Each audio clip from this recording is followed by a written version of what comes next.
The gods loved him. Then they feared him. Then they chained him forever. In the end, chaos always wins. And in the heart of chaos, there was Loki. Not a monster, not a hero, but something far more dangerous.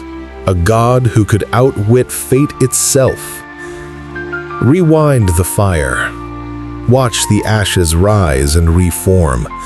See the golden towers of Asgard stand tall again. Hear the laughter of gods echo across the shining skies. In this realm of perfection, they believed themselves untouchable. But even in paradise, mischief finds a home. He walked among them, the silver-tongued wanderer, the shapeshifter, the trickster, Loki. Born of a giant's fury and a goddess's grace, he belonged to no one, yet everyone relied on him. The liar who kept his promises, the savior who caused every disaster worth saving from, the outcast who both built and broke the 9 realms. He birthed Odin's mighty steed. He brought the gods their treasures. He stole youth, returned it, and laughed in the faces of giants. Yet it was he who led Asgard to ruin. He who brought down the golden age he once saved. In every legend, there is a villain. But what if the villain was the reason the legend existed at all? What if every victory the gods claimed was only possible because of the one they despised most?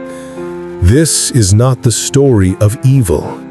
This is the story of balance, of chaos that preserves order, of the trickster who saved the gods again and again. This is the untold story of Loki, the Norse trickster who saved the gods multiple times. Long before men carved runes into stone, before thunder had a name, and before the gods built their shining walls, the 9 realms were nothing but mist and fire. Out of that storm of creation came a spark, wild, unpredictable, alive. That spark was Loki. He was not born of Asgard's light, nor shaped by its order. He was the child of contradiction. His father, Farbauti, a giant of fire and fury. His mother, Laufey, a figure of mystery and cold beauty. From the very beginning, Loki was both ice and flame, both destruction and imagination, a being who never fit in one world because he belonged to all of them. As he grew, Loki learned quickly that strength alone ruled the realms. Odin's spear, Thor's hammer, Tyr's courage. But Loki had no hammer, no throne, no army. He had something far more dangerous, his mind. His words could twist anger into laughter and laughter into war. He could bend truth like a blade, and when he smiled, even the wise forgot to be cautious. And yet, Odin saw something in him. Perhaps it was curiosity, perhaps pity, perhaps the lonely recognition of another who refused to bow to fate. So Odin made a choice that would shape the destiny of gods and men. He took Loki as his blood brother. From that day, the trickster walked among the gods of Asgard, not as guest, not as slave, but as one of their own. At first, they adored him. He made them laugh, he made them think, and when trouble came, it was often Loki who found a way out. He could charm the frost giants, talk circles around dwarves, and even turn the anger of gods into uneasy laughter. But mischief walks a thin line, and for Loki, cleverness was never enough. When the gods decided to build walls around Asgard, great shining fortifications to protect their realm, a mighty builder came to them. He promised to finish the wall in a single season, but his price was unthinkable: the sun, the moon, and the goddess Freya. The gods were outraged, ready to banish him at once. But Loki smiled. He said, "Let him try. If he finishes in time, let him claim his prize." The gods, confident it could never be done, agreed. The builder began his work, and with the help of his powerful stallion Svadilfari, the wall rose faster than anyone believed possible. Panic spread. The gods turned to Loki, the one who had made the deal. And Loki, as always, had a plan. On the final night, he transformed himself into a beautiful mare and lured the builder's stallion away into the forest. The wall remained unfinished, the giant failed, and the gods were safe. But when Loki returned, he was not alone. From that strange encounter, he gave birth to Sleipnir, an 8-legged horse of unmatched strength and speed. Loki offered the creature to Odin, and from that day on, Odin rode Sleipnir across the skies and between worlds. So, in deceit, Loki had saved the gods. In trickery, he had given Odin his greatest gift. In chaos, he had created order. But in Asgard, the laughter that once welcomed him began to sound uneasy. The gods were starting to wonder, was Loki's cleverness a blessing or the first crack in their perfect world? Because for every wall Loki built, there was always a door he refused to close. And beyond that door, chaos was waiting. For a time, peace reigned in Asgard.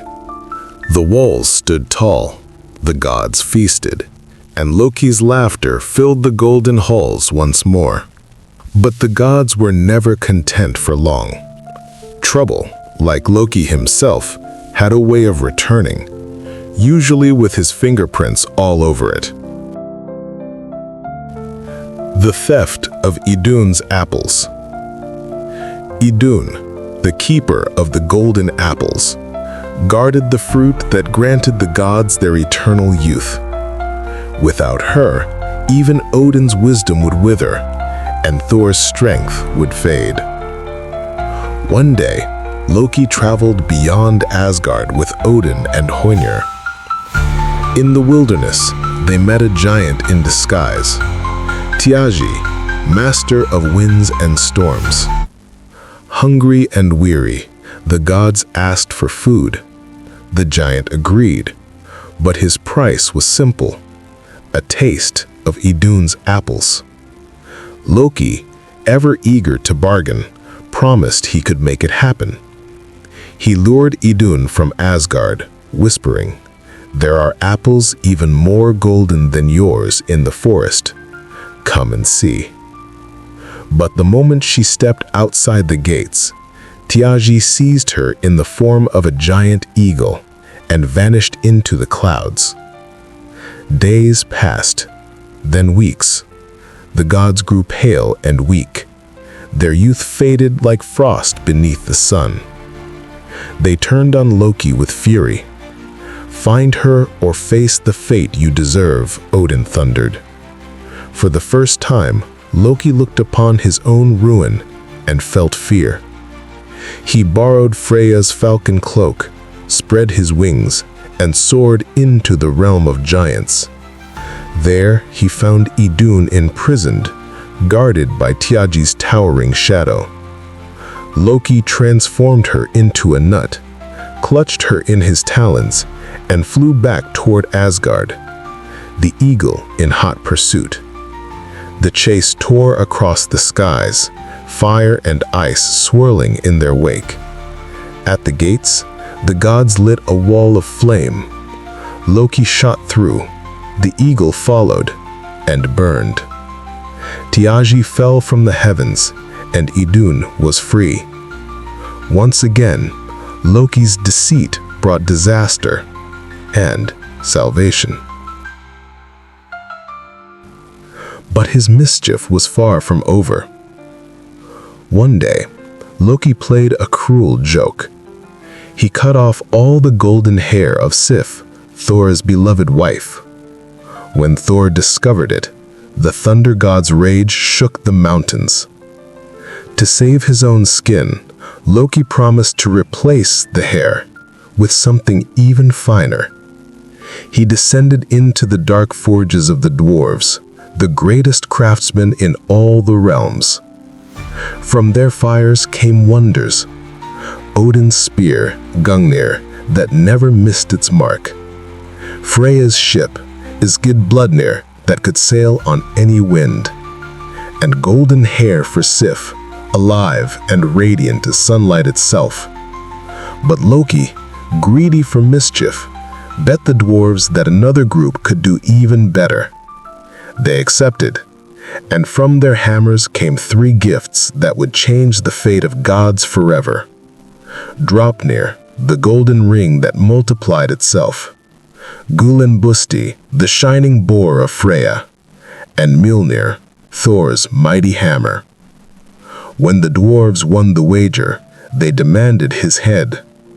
But Loki, with his silver tongue, reminded them, "You may have my head, but not my neck." And so the dwarves sewed his lips shut instead. From his punishment came silence, and the god's most powerful weapon. Even in pain, Loki had armed Asgard. Not long after, Thor's hammer went missing. Without it, the gods were defenseless. Panic spread through the halls of Asgard. Loki smiled. He smiled. "Leave it to me," he said, "for who better to speak to thieves than one who understands them?" He flew to the realm of giants and found the culprit, Thjazi, a frost giant who demanded Freya as his bride in exchange for returning Mjölnir. The gods despaired, but Loki's laughter filled the air. "Then Freya shall marry him, or rather, something that looks like her." And so, Thor was dressed in bridal silk, veiled and adorned, his beard hidden under flowers. Loki played the handmaiden, grinning at his own brilliance. When Thjazi presented the hammer to bless the union, Thor seized it, tore away the disguise, and shattered the giant's skull. Loki's trick had saved the gods once more. But cleverness is a fire that burns the one who holds it too long. Each triumph made Loki bolder. Each laugh hid a deeper bitterness. He invented the fishing net, a symbol of cunning, a tool of capture and escape. And through it, he would soon weave the fate of gods and monsters alike. Time after time, Loki's chaos restored their order.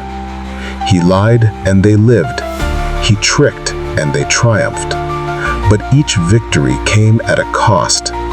And with every clever escape, Loki drew one step closer to the edge of a very long fall. Because even the gods of Asgard were beginning to understand the truth. Without Loki, they could not survive. But with him, they could never truly be safe. For every tale of laughter, there comes a silence. And for Loki, that silence began with a dream. The dream belonged to Balder, the Shining One, fairest of all the gods, loved by every creature, every tree, every stone. In his dream, he saw his own death, and when he awoke, fear spread through Asgard. Odin rode to the ends of the earth to learn the truth of this vision, and returned with dread in his eyes. Balder was destined to die. The gods swore to defy fate. They made everything in the world, fire and water, iron and stone, beasts and birds, swear never to harm him. Everything except one. a single sprig of mistletoe, too young and too small to be noticed. Loki noticed.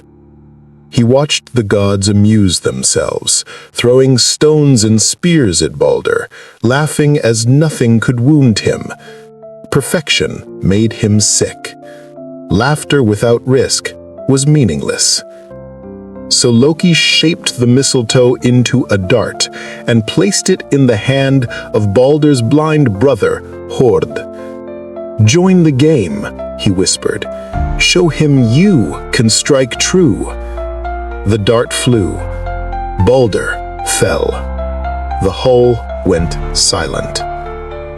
For the first time, a god died in Asgard. Odin's grief was endless. Frigg wept until the roots of Yggdrasil trembled. And Loki, who once saved the gods again and again, now stood as the reason the sun itself seemed dim. The gods searched for justice, but Loki slipped through their fingers, changing shape, changing form, until even his laughter vanished into the wind. He hid in the mountains, built a house with 4 doors to watch every direction, and spent his days as a salmon swimming in cold streams. But fate does not forget. The gods came for him, Thor among them, silent and grim. They cast a net, the very kind Loki had once invented, and caught the trickster in his own design. He fought, twisted, laughed even then, but they bound him and dragged him to a cavern deep beneath the earth. There, they brought his sons, one transformed into a wolf who tore the other apart. With the entrails of his own child, they chained Loki to the rock. Above him, they hung a serpent, its fangs dripping venom, and beside him, his faithful wife, Sigyn, stood catching the poison in a bowl. Each time she turned to empty it, a drop fell upon his skin, and his screams shook the world. They said the tremors were the quakes of the earth, but they were really the laughter of a god who refused to be forgotten.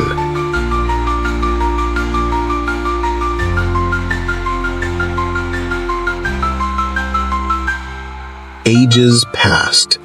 The gods grew quieter, older, weary. Yet still, Loki endured, his mind alive with the same fire that had once saved them all.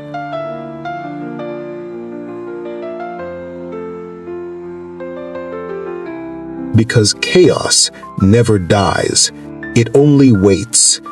And the day would come when his chains would break and the serpent's venom would turn to fury. That day would be Ragnarok. The world grew old. The gods grew tired. Their golden walls cracked. Their laughter faded into whispers. But far below, in the darkness, Loki was still awake. He felt the weight of ages, the slow drip of venom on his skin, the trembling of chains that once seemed unbreakable.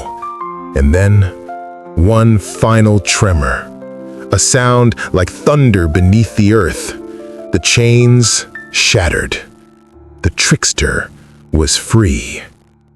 He rose from the depths like smoke from a dying fire. The air turned black, the oceans boiled, and from every shadow came those who had waited for him. The forgotten, the furious, the forsaken. His children came first. Jormungandr, the world serpent, stirring from the deep to poison the seas. Fenrir, the great wolf, breaking his bonds and devouring the sun. And Hel, his daughter of death, opening the gates of her realm, marching forth with an army of the dead. The sky split, the stars fell, and in the heart of it all, Loki smiled.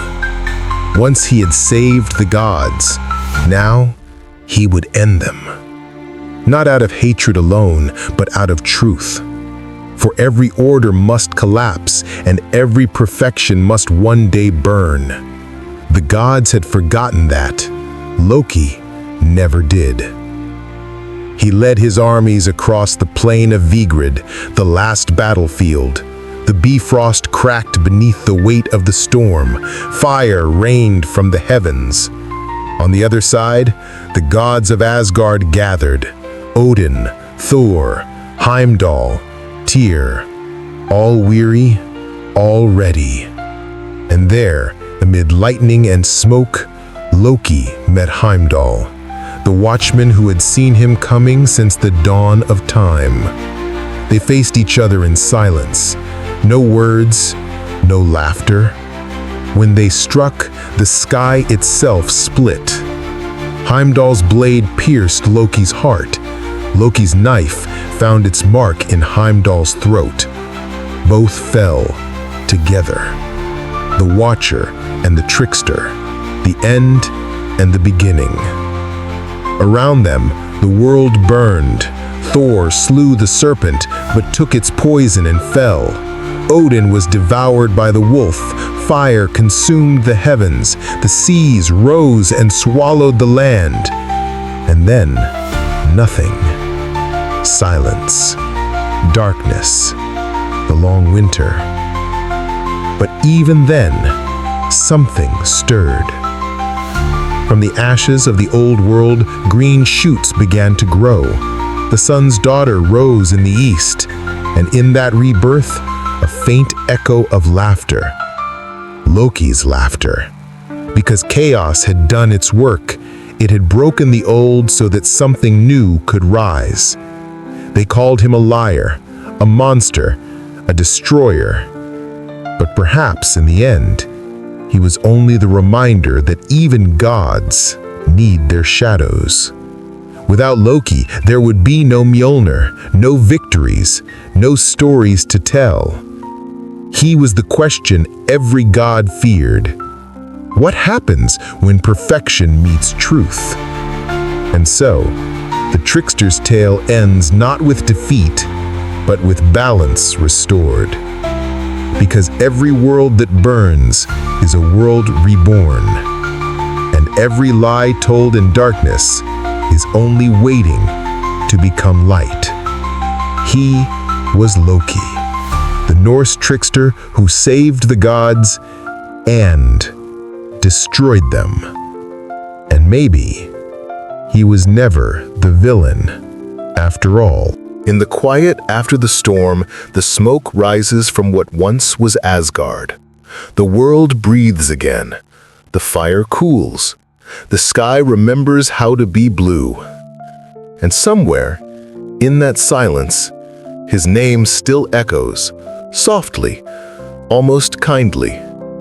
Loki, the trickster, the liar, the savior, the god who could not belong to one side of the story. He was the laughter between lightning strikes, the whisper in the storm that said, "Nothing stays perfect, nothing stays still." The gods will be reborn, the world will begin again, but none of it will ever be untouched by him. Because every spark of creation is also a spark of chaos, and every act of chaos creates something new. They will remember Odin's wisdom, Thor's thunder, Baldur's beauty. But deep down, in every legend, there will always be a shadow with a sly grin and eyes that gleam like fire. A reminder that even gods need their tricksters. Even order needs its chaos. Even light is born from a lie. And so, the story ends, not with a roar, but with a smile. Because Loki was never just the end of things. He was the reason they began at all. The gods loved him, then they feared him, then they chained him forever. But chaos cannot be chained. It only sleeps until we need it again. This was the story of Loki, the Norse trickster who saved the gods multiple times.